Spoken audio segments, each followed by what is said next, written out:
story to tell you. I'll make it quick. Went to do some filming at Redburn up in Whitby. Jumped over the sand, broke my toe backwards, big toe back, snappage, and I also broke the joint as well. And I've been off work for 6 weeks, hobbling around with one of these special shoes on. So I've been trying to get that healed. So I haven't been doing any filming or anything else. So in the meantime, while I'm off at home, suffering, when I left the house twice, I thought I'd do a behind the scenes video. A little bit of a look behind the scenes of what I actually did for, well, originally it was an airsoft film, and it turned into a war film, kind of a little bit dark, which is kind of my vibe. And I thought I'd show you how I got to that process, from where I got the initial idea, how I got a little bit further, and what it turned out in the end to be slightly different, only a little bit different to what it was when I originally set out to do it. I did a film 17 years ago for Yorkshire Paintball Centre. Andy here has got an absolutely fantastic woods and a site here. Got the huge bridge up there that you'll see later on in the film, and as we look round the woods here, I really like that cinematic aspect of the trees being really tight over there, and over through the woods there is a plane, an aircraft, which I'm sure we will put in at some point. The gear I've got with me today, I've got various things, gas masks, I've got a knife, we've got 2 rifles here today. This is one of my rifles. It does look a little bit new for the feel and the vibe that I'm wanting for this film, but hey ho. In the box here, what can you guess? Looking back, let's say 25, maybe even 30 years ago now, because I'm in my 50s. I wanted to get into filmmaking and maybe making music videos and things like that, and I had a Sony camera that had a DVD disc on it. You put it in and record. And I joined the Institute of Videography, which is a long time ago. In fact, what's the date on this? December 2005, so 20 years ago.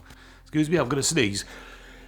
I literally just start to sketch things out, but I do it on this pad because I can get this out on the train. I go for a coffee on a lunchtime sometimes, and I will just do little squares for picture frames, and I'll just doodle whatever comes to mind, literally anything.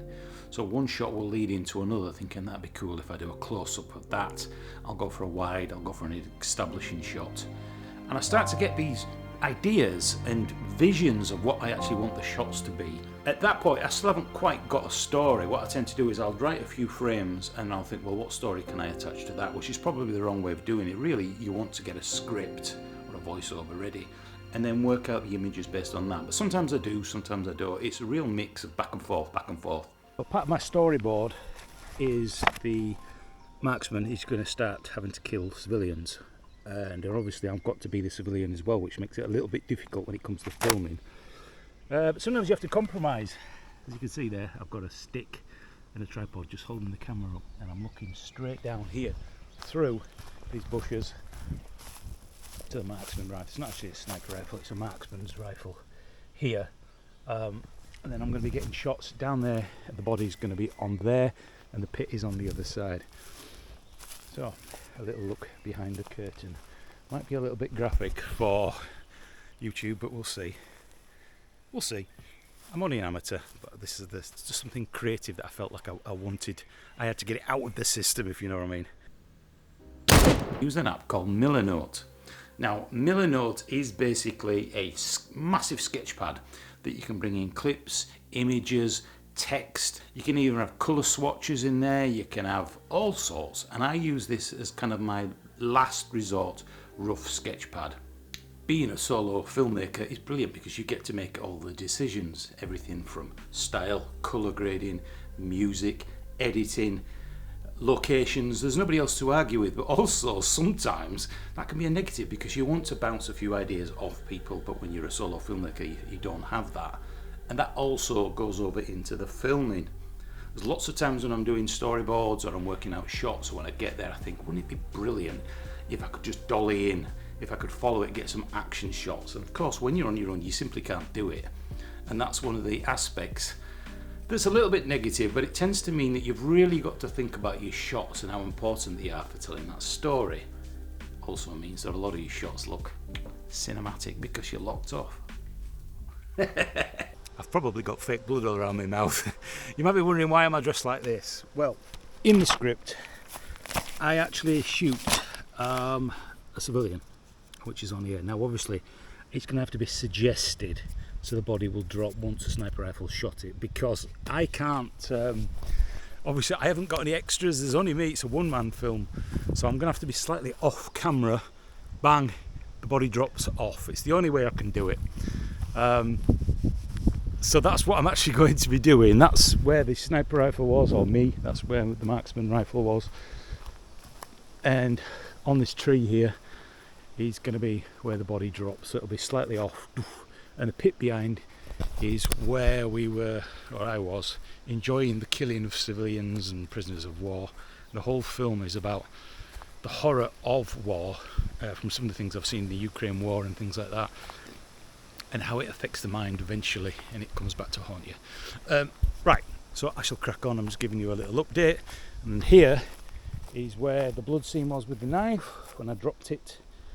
Yeah, and maybe I'll do a little tour at the end just to show you around. I put some fake blood in my mouth and spat on my hands, I can't get it off. So if there's any continuity errors later when I've got blood around my chops, you'll know why. You get extremely tired because whenever you want to move from one place to another, you've got to carry all the stuff. And especially on this shoot, I had the backpack, I had 2 rifles, I had a bag full of, I had a blood, towels, change of clothes, smoke grenades, gas masks, you name it. So whenever you get up and think, I've done that shot now, you've got to move on to the next one. And that also takes into account, if you wanted to put the rifle down when I was looking through the scope, I obviously couldn't look at myself because I couldn't reach the camera when I'm looking through. So you have to go, do a shot, go back, play it, it's out of focus, adjust it again, go back, not quite right. And it's this back and forth, back and forth.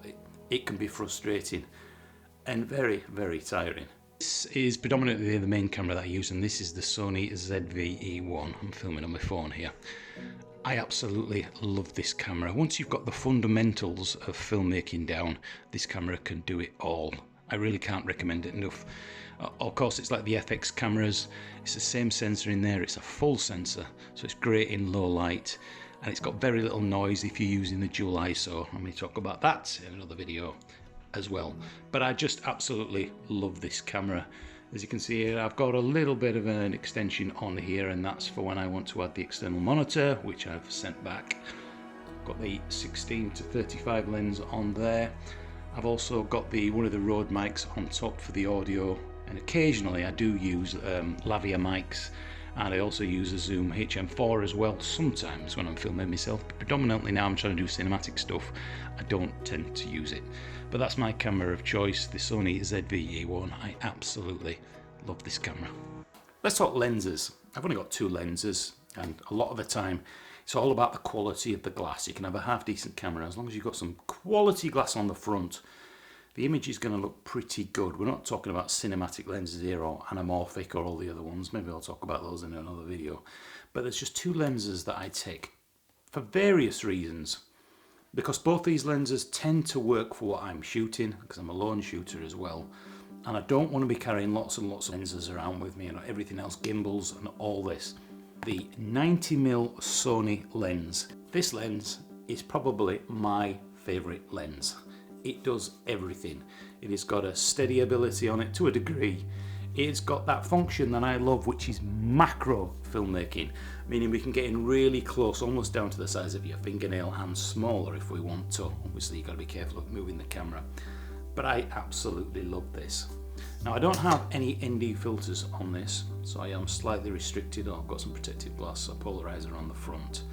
But that lens is fantastic. Not the cheapest lens, but not the most expensive lens either. The second lens, which is the workhorse of my camera, and I'll talk about that in a minute, is the 16-35. I forgot what zoom lens it had then. 16-35 autofocus. This lens is an absolute workhorse. When I started off starting to do videos on YouTube a while back and I invested in this camera, it was that wide aspect for doing landscapes that I really, really wanted to pull off, and that lens is beautiful. It's pretty much focus sharp to sharp through the f-stops, although the 100mm is definitely sharper in the middle. If you want to get the middle of the zoom lens and the middle of your f-stops, you'll find that you get the sharpest point when it comes to landscapes, but maybe I'll talk about that again in another video. Those 2 lenses are all I use. I have got a filter that screws on the front, a Pro Mist filter, and that just softens off the image slightly, otherwise it starts to look a little bit too much like video, and we're trying to chase that dream of having that film look. I thought it might be interesting to go through and just have a look at a few little bits in this film and some of the aspects of what I did and why I did it. Now when it comes to these shots with the smoke, I'm going to be brutally honest with you now and say that these originally were supposed to be in focus. But the problem I had was the autofocus was shifting because of the smoke. It would focus on me and then it would shift and it would jump as the smoke dissipated. And because I had the gas mask on and I had to walk to the camera, set it and go back, it was a bit of a nightmare. So usually I would use my backpack as a focus reference, then go back, then film, and then go back and keep doing it and set the focus, blah, blah, blah. But in the context of it, I wanted it to be a little bit mysterious on who was actually behind those lenses and that gas mask. So I think it kind of worked in the context of the start of this. You don't actually know that that's me in the gas mask looking back at myself, supposed to be representing nightmares and terror. So that's why it's out of focus. It wasn't initially supposed to be like that. Now this was filmed on Baildon Moor at about 9:30 on a bank holiday, I think it was. And there was nobody up there. There was a dirt track that ran up here down on the side. And the only person that came out was there was a farmer came up in his Land Rover and he says, "What are you doing? What are you doing up here in the dark?" Which I can totally see. I was up there in the dark filming over into the distance here, which is Leeds. I think this is looking over towards Leeds or Rawdon. It's one of them. And then I added the smoke and the effects works. Now when it came to this little thing on my face, this was a gadget that's supposed to help with eye bags. I have a terrible issue with eye bags. It adds about 10 years onto me.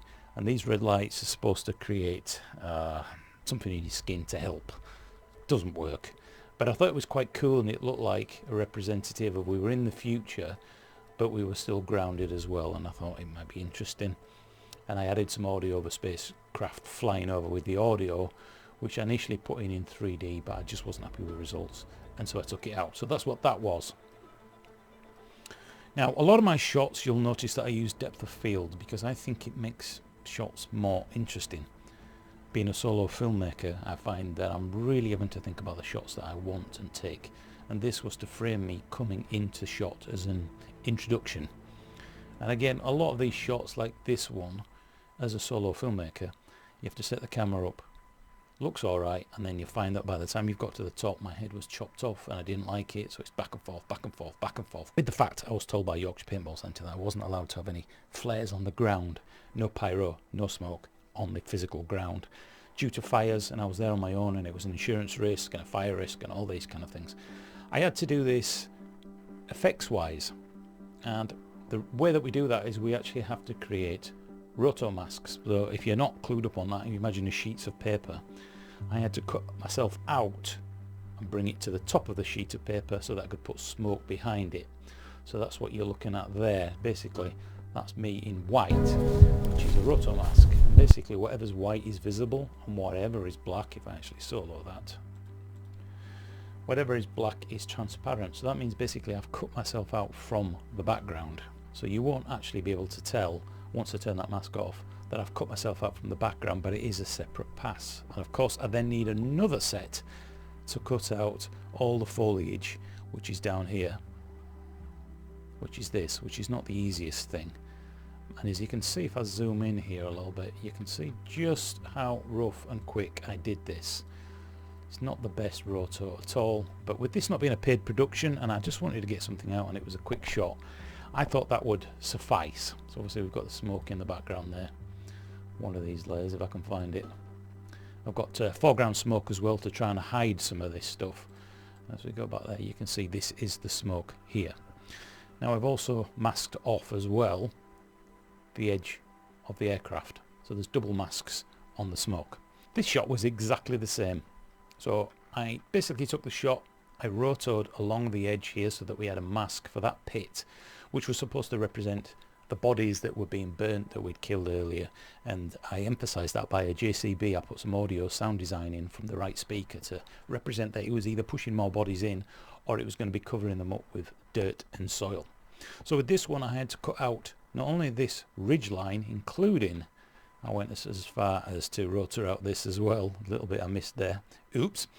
For the fire to go through, but then obviously I had to do myself as well because I walk across here. I wanted some foreground effects as well just to blend that in. So as we come down here, one of the hardest parts of this was because I actually walk, might be easy to show you, there's a gap with this strap and that had to be covered as well. As we get to it here, you can see that I had to rotor some of that strap as well so that the fire and the smoke would go through. Now a lot of people would say, it don't matter, but it was something that was bugging me the time when I actually came to do the post on this, and I just wanted to get that right. It was bugging me, including the little gap in the M249 saw as well. So if we turn off some of these, you can see the assets there in the background. We have got, what do we got in there? Oops, wrong layer. I want to grab some of that dark smoke. Dark smoke is here.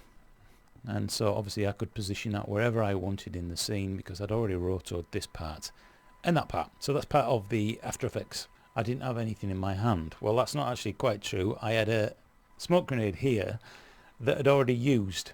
So I had to put fake effects in there to make that look like it was a smoke grenade in my hand. There's actually nothing there at all. I'd lost the plug that plugs this up, and thank God I did, because that thing was so hard to breathe in. And yes, that smoke is going in that poop chute there and filling the mask up with smoke.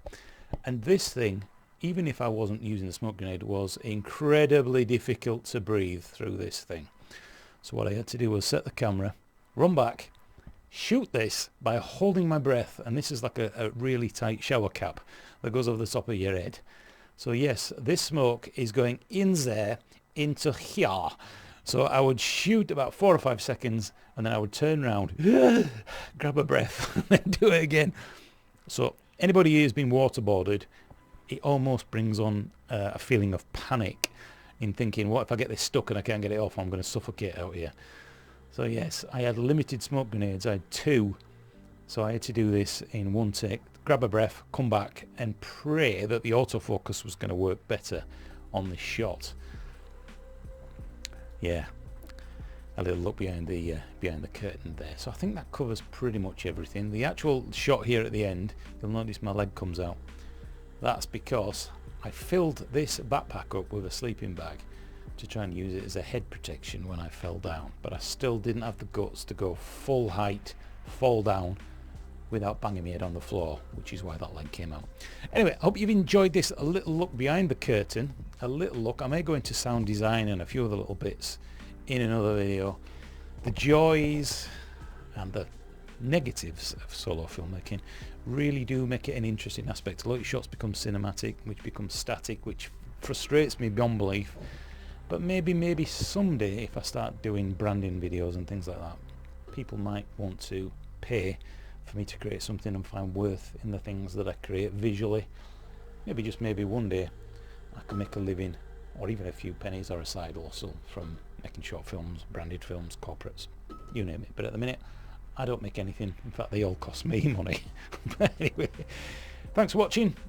Life in the lens. I haven't got a strap line. Maybe I should think of one. But thanks for watching this making of. I'll go in depth into more things in the post-production and a lot more things in the future, I think, depending on whether I get any subscribers, because at the minute I've only got 2. Me and my mum probably.